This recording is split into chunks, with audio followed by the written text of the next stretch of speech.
Nicola Sturgeon's hopes for an independent Scotland to join the EU were backed by a senior figure in the bloc, as Guy Verhofstadt said he was happy to talk with the First Minister. The SNP led by Ms Sturgeon have pushed for a second independence vote ever since Brexit was voted for in 2016. Support for Scottish secession has grown in the last 12 months, with polls consistently showing more than 50% of Scots want to leave the UK. Ms Sturgeon wants Scotland to join the EU, but faced pushback when former European Commission President José Manuel Barroso said it would be extremely difficult, if not impossible, in 2014. But in more recent years, the EU appears to have warmed to the idea, as shown by MEP Guy Verhofstadt's comments in 2016. He said, if Scotland decides to leave the UK, to be an independent state, and they decide to be part of the EU, I think there is no big obstacle to do that. He added it would be suicide for the EU to refuse entry to people who are sympathetic to the EU's aims.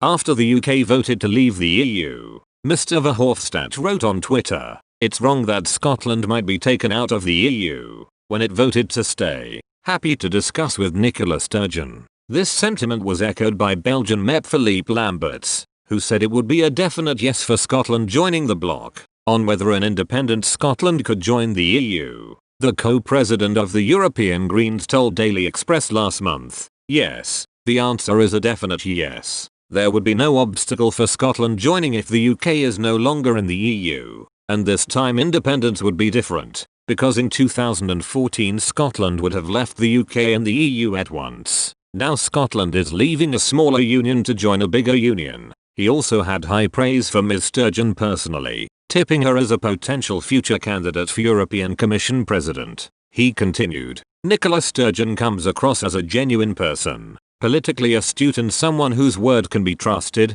whereas Boris Johnson comes across very quickly as someone you can't trust. I can imagine Nicola Sturgeon being president of the European Commission. She seems to be much closer to the center of gravity of European politics than Boris Johnson is." Public law expert, Professor Aileen McHugh, also told Daily Express last summer that there are no legal barriers stopping Scotland from joining the EU. She said, "Any barriers for Scotland in joining the EU are political rather than legal, because any candidate to join the EU has to abide by the terms set. It would be fairly easy to meet those terms because Scottish law is currently fully compliant with EU law. As time goes on there are likely to become greater divergences. But that would simply mean at the time Scotland wanted to join the EU we'd have to change stuff then." However, a report published last February claimed that Scotland would have to wait up to 5 years to join the bloc. The report, entitled "The EU Blueprint Pathway for Scotland's Accession to the European Union under Independence," was published by political scientist Anthony Salamone in Edinburgh.